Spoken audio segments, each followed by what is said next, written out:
Dijimos que teníamos invitados especiales para hablar de este hecho tan especial como fue la caída del muro de Berlín. Está con nosotros Tomás Barnaghi. ¿Qué tal, Tomás? Profesor de la Universidad de Buenos Aires, profesor de teoría política y de una materia que se llama el mundo soviético y su aplicación en Europa Central. Además, de familia húngara. Tomás, estábamos tratando de, en estos días, naturalmente uno habla de la caída del muro y piensa en dos cosas. En el presente, digamos, en las consecuencias, pero también en cómo fue que cayó. ¿Cómo fue que cayó? Sí. Bueno, hablando de los húngaros, justamente pocos meses antes de la caída del muro, Hungría resuelve, los políticos en Hungría resuelven, bueno, terminar con la cortina de hierro, y se corta simbólicamente la alambrada que separa a Austria de Hungría, y en ese momento, aprovechando que había muchísimos alemanes orientales vacacionando en Hungría, especialmente en la zona del lago Balatón, es que empiezan a emigrar a Austria los alemanes orientales a través de la frontera abierta de Hungría. Eso es como el antecedente entonces del éxodo que ya se venía y se les escapó de las manos, porque veíamos la imagen de este funcionario diciendo, bueno, a partir de ahora se va a poder, ¿cuándo, cómo? Estaba como perdido el hombre. ¿Estaba perdido? Votaron con los pies, como hasta el año 61, hasta que se levantó el muro de Berlín en el año 61, los alemanes orientales se escapaban por Berlín Occidental, se iban, votaban con los pies, nuevamente votaron con los pies con la ruptura de la cortina de hierro entre Austria y Hungría, porque, bueno, querían otra cosa. Ahora, hubo varios hechos políticos que de alguna manera lo preanunciaban, ¿no? La reforma política del Partido Comunista en la Unión Soviética con Gorbachev, lo que había sucedido mismo en China en ese mismo año, en el año 89, también con el reclamo de reformas políticas. Ahora, parecería, y uno ve las imágenes, y parecería ser que todavía había quienes se sorprendieron con lo que sucedió. Fue sorprendente realmente, y no hubiera sido posible sin la política de Gorbachev, de la glasnost y la perestroika, e indudablemente con el cambio de la doctrina Brezhnev se pasó a la doctrina Frank Sinatra. Y esto lo explicó el mismo Gorbachev diciendo, no existe más esta doctrina Brezhnev por la cual todos los países socialistas están obligados a ayudar a otro país socialista en caso que el socialismo esté en peligro. Ahora está la doctrina Frank Sinatra. ¿Qué es eso?, preguntaban los periodistas. Bueno, a mi manera, hay una canción de Frank Sinatra, cada uno de ustedes, cada uno de los países de Europa Central y Oriental pueden hacer a su manera la vía del socialismo. Ahora, hablando de Gorbachev, es una figura precisamente tan influyente y tan discutida en este sentido, porque están los que lo llaman traidor y están los que lo llaman paladín de la libertad. Y está Lech Walesa, o Wałęsa, como dicen los polacos, que me decía hace poco en Gdansk, me decía, bueno, si fracasás no te preocupes porque podés ganar el premio Nobel igual. Fíjate, Gorbachev fracasó y sin embargo se ganó el premio Nobel. ¿Cómo leemos la figura de Gorbachev hoy? El tema es que Gorbachev encontró un paquete que cuando lo abrió, digamos, era imposible ya cerrarlo, ¿no? Hay un chiste que sintetiza la historia de la Unión Soviética, lo cuento muy rápidamente. Bueno, se para un tren porque ya no hay más vías adelante. Entonces el maquinista le pregunta a Lenin, bueno, ¿qué hacemos? No hay más vías. Lenin dice, bueno, hagamos un día de trabajo voluntario, un día de subotnik, y todos los obreros harán las vías que sean necesarias. Le preguntan a Stalin, Stalin dice, bueno, hay que traer prisioneros del Gulag para que sigan y fusilar a todos los responsables porque no hay más vías. Le preguntan a Nikita Khrushchev y Khrushchev dice, bueno, es muy simple, lo que hay que hacer es sacar las vías que hay atrás y ponerlas adelante para que sigamos viaje. Finalmente le preguntan a Gorbachev, y Gorbachev dice, ¿cómo? ¿No hay más vías? No, no hay más vías. Levanta la ventana y sale corriendo gritando, no hay más vías, no hay más vías. Sintetiza muy bien, digamos, lo que pasó en la Unión Soviética, lo que Gorbachev desató, abrió la caja de Pandora y, bueno, no hubo vuelta atrás. Bueno, antes que nos cuentes un poquito de qué se tratan estas ilustraciones que nos trajiste, una referencia, hablabas de Lech Walesa. También lo de Lech Walesa, en su momento, fue uno de los primeros que puso en contradicción al sistema soviético, ¿no? El movimiento obrero contra el gobierno que suponía... Sí, además el primer sindicato por fuera. Se supone que es la dictadura del proletariado, se supone que estamos en un país socialista en donde todo está en manos de los obreros, y sin embargo hay un sindicato que sale a luchar por las peleas por los obreros. Más allá de lo que posteriormente fue la figura de Lech Walesa, con muchísimo apoyo.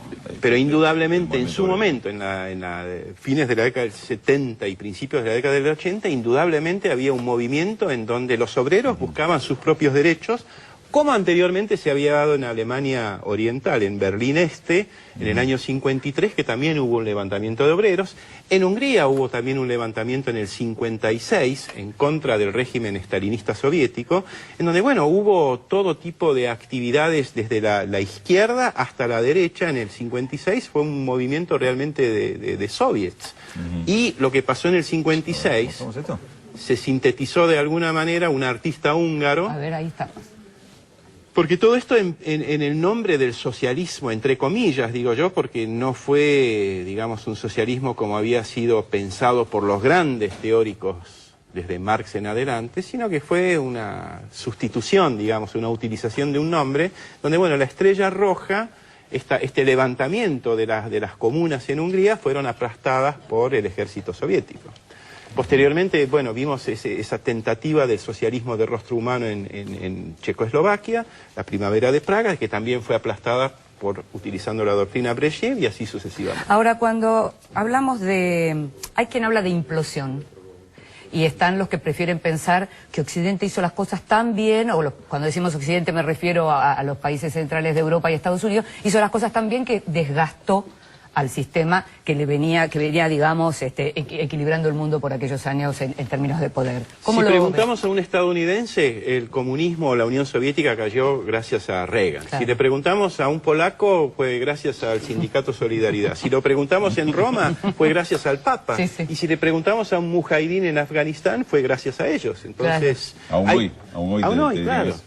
Hay quien dice que, bueno, todo implosionó por culpa de Chernobyl. Hay un periodista australiano que dice que, bueno, Chernobyl de alguna manera desnudó absolutamente todas las falencias del sistema. Claro, bueno, lo que habría que ver también es hasta qué punto la cuestión de los medios o las posibilidades de acceder a cierta información también hacía que esa información apareciera en otros lugares. Quiero decir con esto, insisto con lo de Walesa porque es de todos estos protagonistas era el que yo conocí personalmente.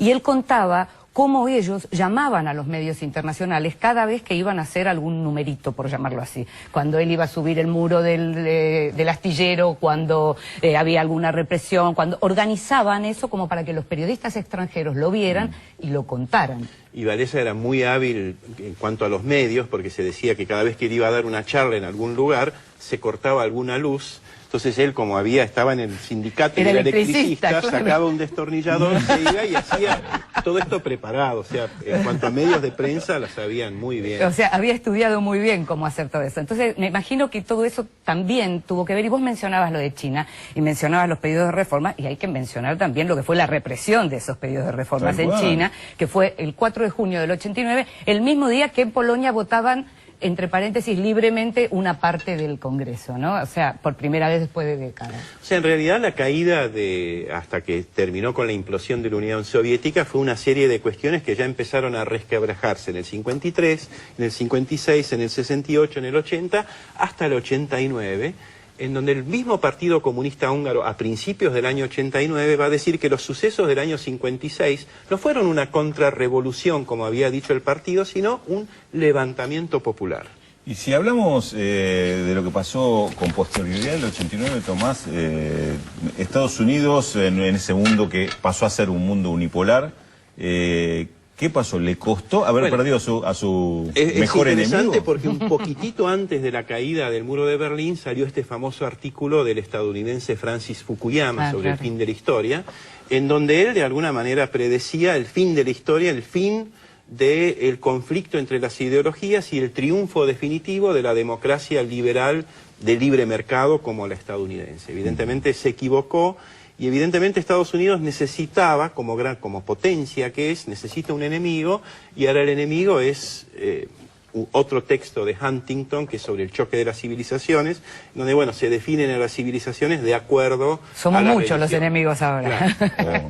Enemigo se busca, diría que más o menos el capítulo actual. Siempre es necesario un otro. Cuando se habla de la nostalgia por lo que fue, yo trataba de pensar algunas cuestiones. En el caso de la RDA, es la nostalgia por un país que no existe, digamos, por un lado, pero por otro lado, ya más en términos filosóficos, quién sabe, cuando se habla de nostalgia tiene que ver también con la pérdida de ciertas certezas, ¿no? Es decir, el final de ese sistema es el final de un sistema de certezas. Vos que venís también de la filosofía, digo...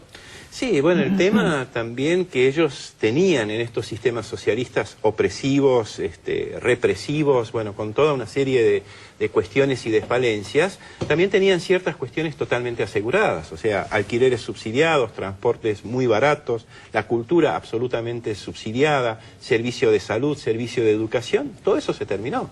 O sea, antes quizás tenían dinero para comprar cosas, pero no había cosas bajo los regímenes autodenominados socialistas.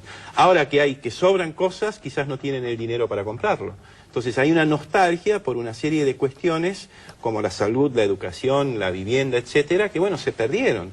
Ellos pensaron que con la caída del muro y con la implosión de la Unión Soviética, pensaron que bueno, vamos a tener acceso inmediato al consumo y vamos a mantener todo lo que teníamos. Bueno, no fue así. Perdieron todo lo que tenían y no todos tuvieron acceso al consumo. Sí, y un sistema capitalista que no resolvió ese problema, ¿no? Ni para ellos ni para los que estaban del lado occidental tampoco. La cuestión económica también tenía que ver en ese momento, porque aunque tenían asegurado todo eso, había un punto en donde no estaban diversificando, no estaban industrializando. Digo, hubo un freno clarísimo, incluso en el caso de la República, en la RDA, se vio claramente, necesitaban crédito. Digo, eso en algún punto también debe haber acelerado. Bueno, la economía centralmente planificada, si bien desde un punto de vista teórico y racional parece una muy buena idea, en los hechos fracasó.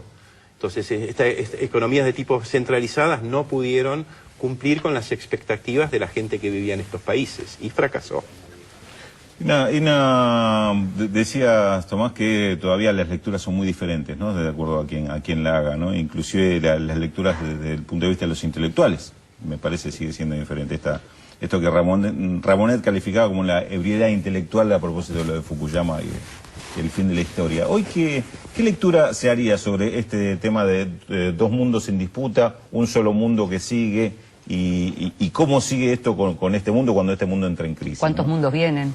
Bueno, evidentemente pareciera que hay una multipolaridad en donde hay una potencia imperial que son los Estados Unidos, que son los que por ahora están rigiendo los destinos del mundo y haciendo lo que a ellos les parece que debe hacerse para difundir la democracia de tipo occidental y liberal, pero bueno, están surgiendo muchos otros actores, de China empezando. Bueno, este siglo que viene es el siglo de China y hay que ver qué es lo que va a suceder ahí. Muy interesante.